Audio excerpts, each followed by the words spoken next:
Hey everyone, this is Ben from T3, and I have another tournament, or another game from the tournament last week at Gameology in Southern California. I am on the left playing NBN near Earth Hub, and my opponent Darren is on the right playing Gabe. So just deciding if I want to mull and it keeps, so icing up the three centrals, and I see some asset economy that I'm sure will go down later, but the reason that I iced up the centrals here is because it's way more efficient for me for situations exactly like this, where criminals will oftentimes try and play a Desperado first turn, and then will try and dirty laundry archives to get 6 credits.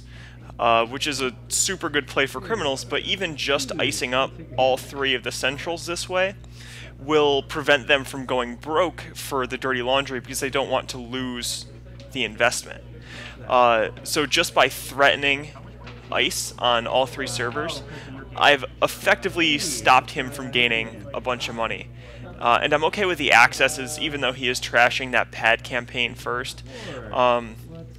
Just because this is still a good buffer. He's now wasting his turn, and he's not going to end up with as many credits as he would have had had he been able to dirty laundry. And this is actually ideal. So he paid to blow up the pad campaign, and then paid to steal NAPD, and I have 3 iced up central servers. So even with that marked accounts, that'll start dripping me money. He only gets 1 credit for running on it with no security testing in sight yet. So I'm sitting pretty good. I have enough of a head start on Gabe where it's going to be really hard for him to start to capitalize on his ability, especially since that Lotus field was just rezzed in front of HQ, and not many factions have a great answer to Lotus field quite yet. I guess criminals have one of the better answers in Passport, but still, at this point, it's a really good early game ice. Well, it's a good ice in general, but it's also effective early game.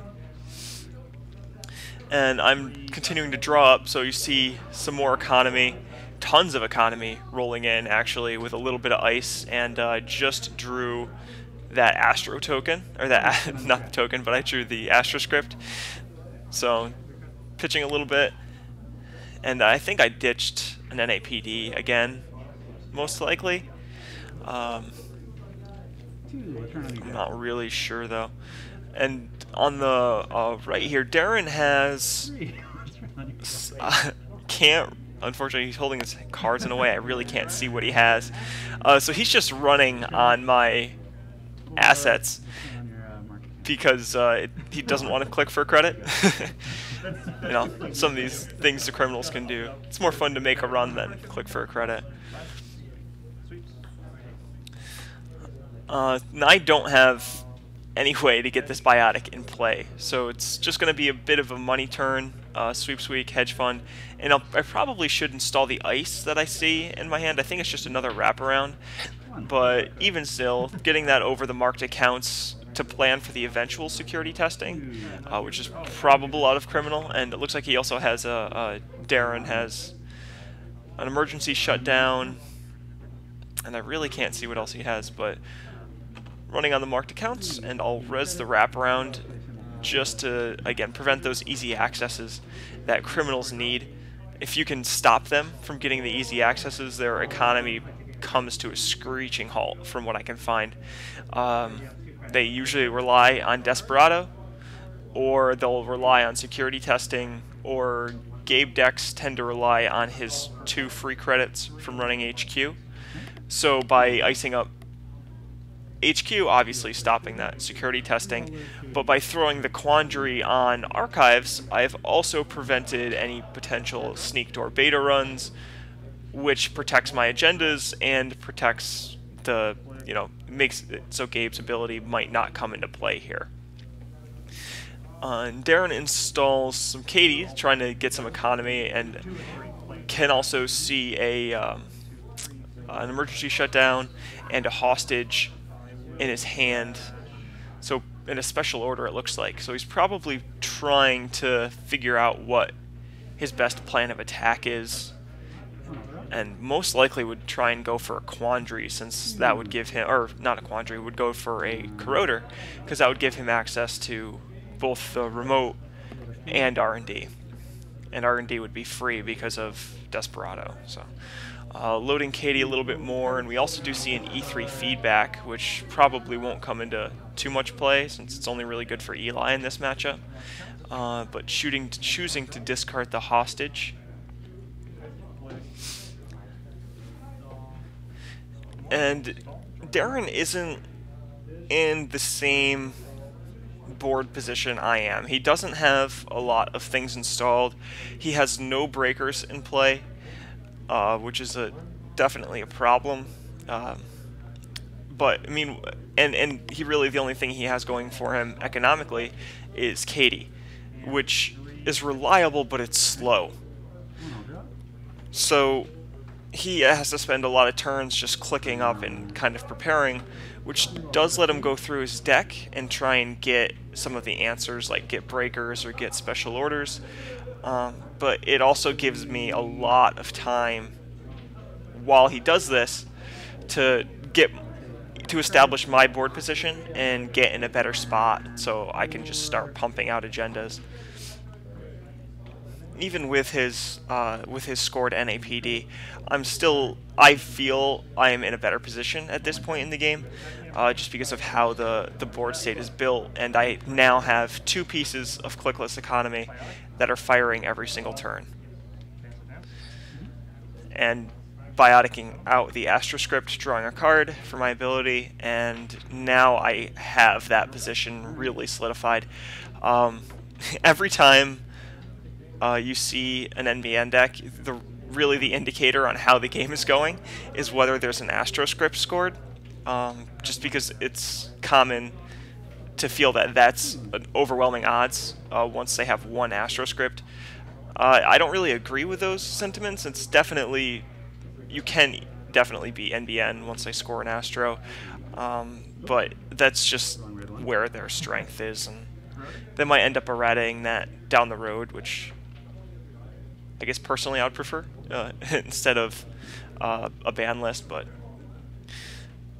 back to the game. Darren special orders a corroder, which is probably his best play, since his code gate breaker is probably a Yogg and a passport, and the Yogg only gets him into archives, which isn't anything great.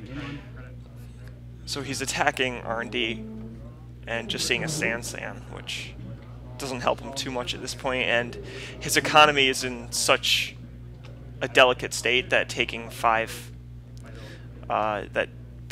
5 to trash his San probably would start to stall him out again. Let's take a look at the top card of your deck. A1 stays. And Darren checking R&D, and I think my best play at this point will be to ice up R&D, just to stop those free accesses. You know, my deck's been nice to me so far, but if I can stop the free accesses, that's gonna help a lot.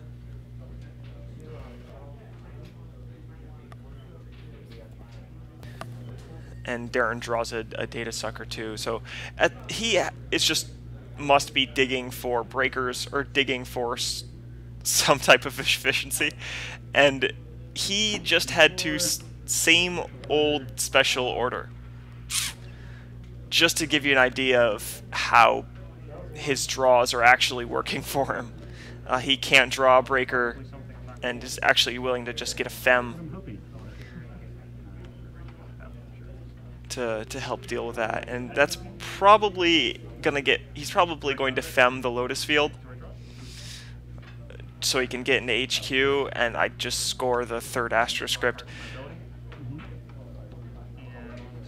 which is really good. So I only need a breaking news to score, and I've just been top decking the Astroscripts, which is really, really unfortunate, because it doesn't feel fair when something like this happens. Just like, a single Astroscript isn't a problem, but when the deck just gives you 3 Astroscripts that you can chain together back to back to back, that's when NBN gets really silly.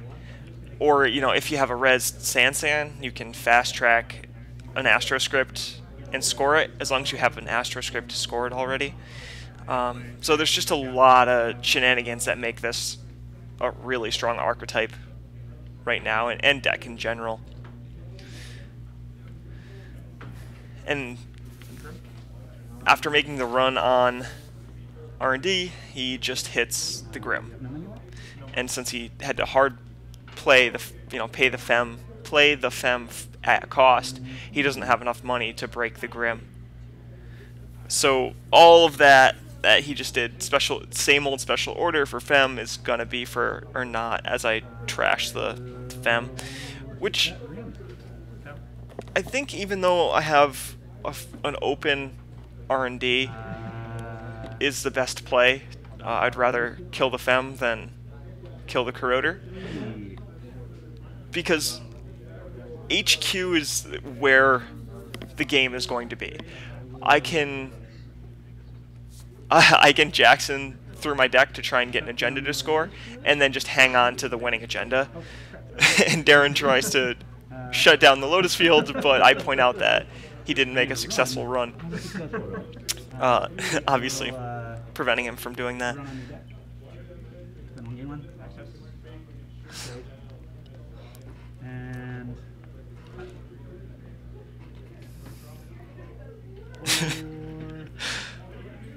So as he clicking through that, Darren predicts that this is the point of the game where I just win, which definitely isn't the case. I didn't get lucky enough to draw another agenda, but